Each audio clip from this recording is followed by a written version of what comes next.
Next topic of that is balance of trade. Balance of payment हमने पढ़ लिया। Balance of payment क्या होता है, इसमें करंट अकाउंट जिसमें हमने एक्सपोर्ट्स एंड इम्पोर्ट्स पढ़ा, और जो हमने कैपिटल अकाउंट पढ़ा उसमें हमने रेजिडेंट्स ऑफ द कंट्री का जो बिहेवियर है कंट्री के अंदर वो हमने पढ़ा। इसके बाद हमने इसके मेजर्स पढ़े, किस तरीके से इसे कंट्रोल किया जा सकता है, किस तरीके से इसे एक्सपेंड किया जा सकता है। Now we are studying about the balance of trade. Balance of trade क्या होता है, देखिए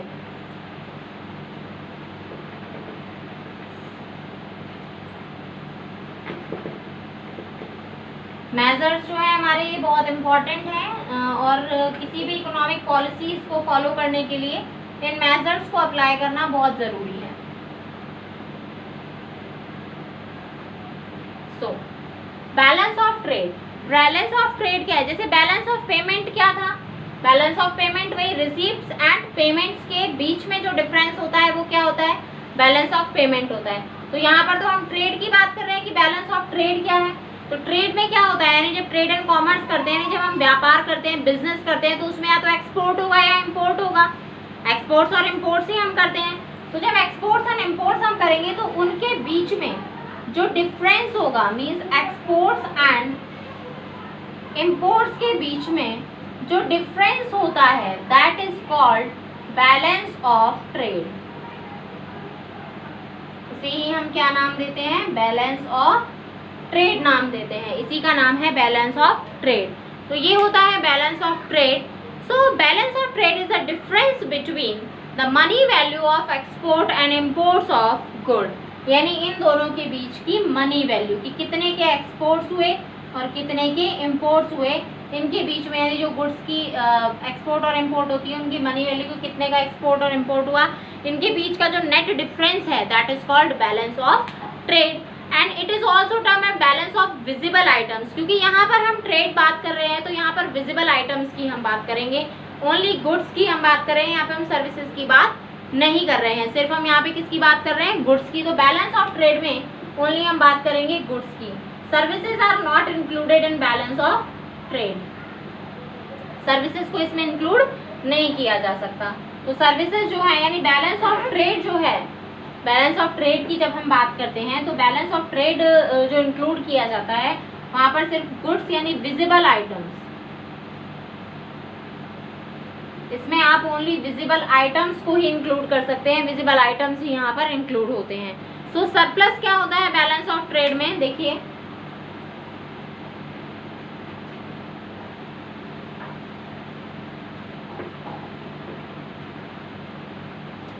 सरप्लस एंड डेफिसिट दोनों चीजें बैलेंस ऑफ ट्रेड में। देखिए विजिबल आइटम्स की हम बात करते हैं, surplus in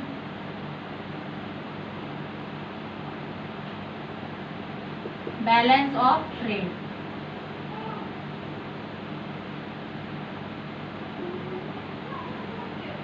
balance of trade में सरप्लस कैसे होता है, when exports are more than, when exports of goods are more than imports of goods, जब exports of goods जो है वो imports of goods से ज़्यादा हो, तो exports and imports का जब imports का जो difference है जब वो कैसा आए, पॉजिटिव आए, तो उसे हम क्या कहेंगे, surplus in balance of trade।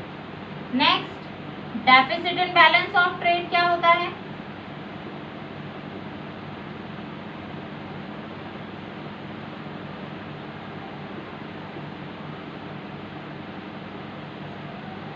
when exports are less than, when exports of goods, क्योंकि visible items की ही हम बात करेंगे, when exports are of goods are less than imports, तो वहां पर क्या होगा, जब exports माइनस import यानी इन दोनों का जो डिफरेंस है वो किस में आए, नेगेटिव में आए, तो हम जो स्टेटमेंट होगा वो क्या होगा कि जो बैलेंस ऑफ ट्रेड है उसमें क्या चल रहा है, डेफिसिट चल रहा है। तो ये होता है deficit and surplus in balance of trade. अब हम बात करते हैं कि हमने बैलेंस ऑफ पेमेंट भी पढ़ा और हमने बैलेंस ऑफ पेमेंट ट्रेड भी पढ़ा, तो दोनों के अंदर डिफरेंस क्या है, क्या डिफरेंस है बैलेंस ऑफ ट्रेड में और बैलेंस ऑफ पेमेंट में। देखिए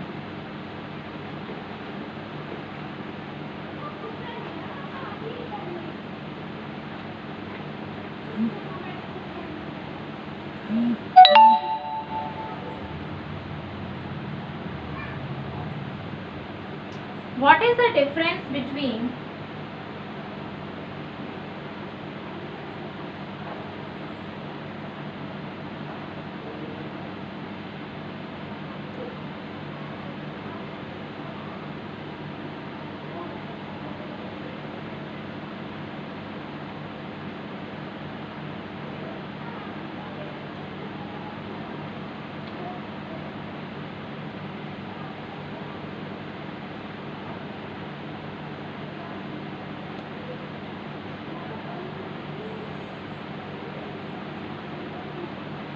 देखिए यहाँ पर मैं लिख देती हूँ बैलेंस ऑफ ट्रेड और in right side we are discussing about balance of payment.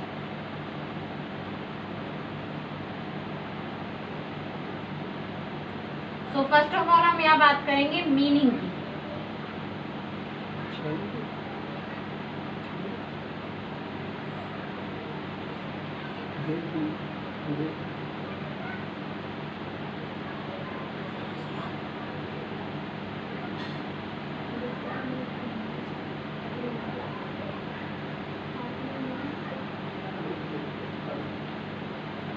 तो मीनिंग की हम बात करते हैं, दोनों के डिफरेंस में अगर हम बात करेंगे तो देखिए मीनिंग की जब हम बात करेंगे तो जो बैलेंस ऑफ ट्रेड है वहां पर सिर्फ हम एक्सपोर्ट्स एंड इंपोर्ट्स की बात करते हैं।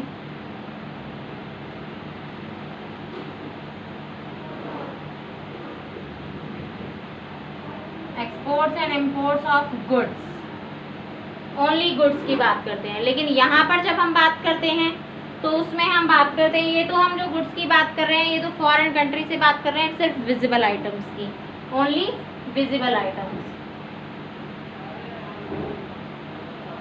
और यहाँ पर जब हम बात करेंगे तो यहाँ पर visible and invisible, visible and invisible both items are included in balance of payment, जिसमें रेजिडेंट ऑफ द कंट्री और इंटरनेशनल जो मार्केट है हमारा उसके बारे में भी हम बात करते हैं।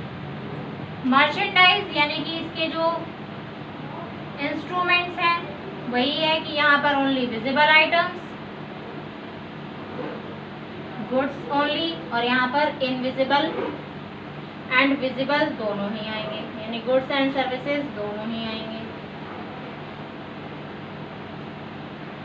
नेक्स्ट हम बात करें कैपिटल ट्रांजैक्शंस की।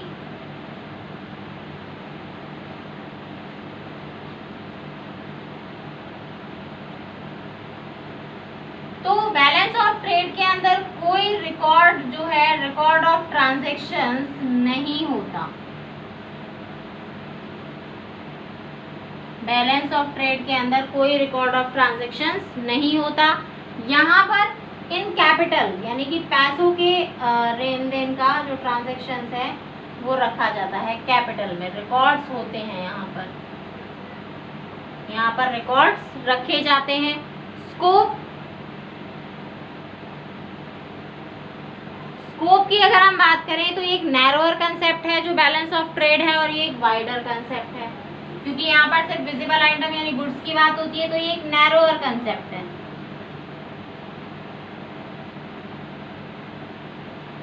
यानी एक छोटा कंसेप्ट है। छोटा कंसेप्ट क्यों है? क्योंकि यहाँ पर सिर्फ विजिबल आइटम्स की ही बात हो रही है, और ये जो हम बैलेंस ऑफ पेमेंट जो पढ़ रहे हैं ये एक ब्रॉडर कंसेप्ट है, यानी एक वाइडर कंसेप्ट है। वाइडर कंसेप्ट क्यों है? गुड्स सर्विसेज की बात हो रही है, residents of the country, international जो कंज्यूमर्स हैं आपके, उन सब की यहाँ पर हम बात करते हैं। तो ये एक वाइडर कंसेप्ट है, और ये एक यूनिलैटरल ट्रांसफर की, विजिबल आइटम्स की, इनविजिबल आइटम्स की, सारी गुड्स की, सर्विसेज की आप सारी बात करेंगे तो एक वाइडर कंसेप्ट है।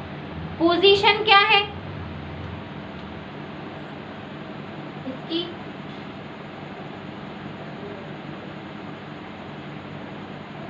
इसकी पोजीशन अगर हम देखें तो यहाँ पर फेवरेबल, अनफेवरेबल और इक्विलिब्रियम तीन चीजें हो सकती हैं भाई। या तो ये बैलेंस ऑफ ट्रेड फेवर में होगा, अनफेवरेबल होगा, या इक्विलिब्रियम में होगा, यानी इक्वल होंगे एक्सपोर्ट एंड इंपोर्ट दोनों। यहाँ पर बैलेंस ऑफ पेमेंट में हम बात करें तो रिसीप्ट जो है वो हमेशा पेमेंट के साइड के इक्वल ही आएंगी। ये हमेशा बैलेंस ऑफ पेमेंट जो है वो ऑलवेज कैसा रहता है, बैलेंस रहता है। ये फेवरेबल और इनफेवरेबल नहीं होता। क्यों नहीं होता फेवरेबल और इनफेवरेबल? अगर, क्योंकि हमने इसके बारे में पहले भी बात की थी कि अगर डेफिसिट करंट अकाउंट में होता है तो उसे कैपिटल अकाउंट के सरप्लस से एडजस्ट कर दिया जाता है, और अगर डेफिसिट कैपिटल अकाउंट में होता है तो उसे करंट अकाउंट के सरप्लस से एडजस्ट कर दिया जाता है। तो इसीलिए हमेशा क्रेडिट और डेबिट का जो बैलेंस है वो हमेशा कैसा होता है, इक्वल होता है। ये होता है हमारा जो बैलेंस ऑफ पेमेंट है वो हमेशा कैसा रहता है, हमेशा इक्वल रहता है। इसके बारे में कुछ पॉइंट्स हैं कि बैलेंस ऑफ पेमेंट जो है वो हमेशा इक्वल क्यों रहता है। देखिए, बैलेंस ऑफ पेमेंट हमेशा इक्वल रहता है क्योंकि ये प्रिंसिपल ऑफ अकाउंटिंग के बेस पे आता है। किसके बेस पर आता है? प्रिंसिपल ऑफ अकाउंटिंग का ये बेस है। BOP account also prepared double entry system. ये डबल एंट्री सिस्टम में बनता है, यानी कि डेबिट साइड और क्रेडिट साइड, जो भी ट्रांजेक्शंस होते हैं उनकी दोनों साइड एंट्री होती है। डेबिट एंड क्रेडिट साइड दोनों साइड एंट्री होती है। जब भी आप कुछ रिसीव करते हैं तो उसकी एंट्री क्रेडिट साइड होती है, जब भी आप कुछ पेमेंट करते हैं तो उसकी एंट्री डेबिट साइड होती है। तो बैलेंस ऑफ करंट अकाउंट का इक्वल होना जो है वो ज़रूरी नहीं है। क्यों? क्योंकि वो तो सरप्लस दिखाएगा या आपको डेफिसिट दिखाएगा। डेफिसिट और सरप्लस जो है वो बैलेंस हो सकते हैं जब वो इक्वल आ जाए, क्योंकि अगर करंट अकाउंट में डेफिसिट दिखा रहा है तो जो कैपिटल अकाउंट में जो सरप्लस है उसको उसके अंदर ऐड कर दिया जाता है और वो इक्वल हो जाता है। तो इसी तरीके से जब भी करंट अकाउंट के अंदर डेफिसिट हो तो कैपिटल अकाउंट के सरप्लस से उसे एडजस्ट कर दिया जाता है।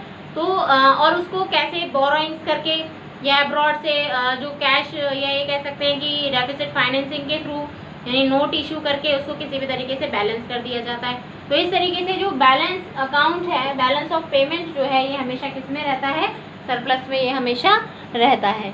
तो ये हो गया हमारा balance of payment complete. And today we have completed the book of macroeconomics. And if you have any problem, because the CBSE has deducted the some topics of your syllabus, but we have discussed all the topics, and whatever the deduction is there, we will discuss about this in the classes, and you don't need to study them for your exams, but as a concept we have to complete the topic, because जैसे आपका जो matter है वो qualitative measures हटा दिए central bank से, तो वो हमें पढ़ना ज़रूरी है, क्योंकि डेली बेसिस पर जो क्या हो रहा है, चाहे आप उसे एग्ज़ाम के लिए प्रिपेयर नहीं करिएगा, लेकिन उसको समझना जो है वो हमें बहुत ज़रूरी है। तो सभी, और अगर कोई प्रॉब्लम आ रही है आपको किसी भी चैप्टर में, then you can consult me on my personal number. I will explain in the with the video. मैं बाय द वीडियो आपको उसे एक्सप्लेन करूँगी। So thank you, have a nice day. आपकी जो मैक्रो है वो कंप्लीट हो जानी चाहिए, and from tomorrow we will take test chapter wise हम टेस्ट लेंगे फ्रॉम टुमारो, और फ्रॉम मंडे से we will arrange the test for you. So thank you, have a nice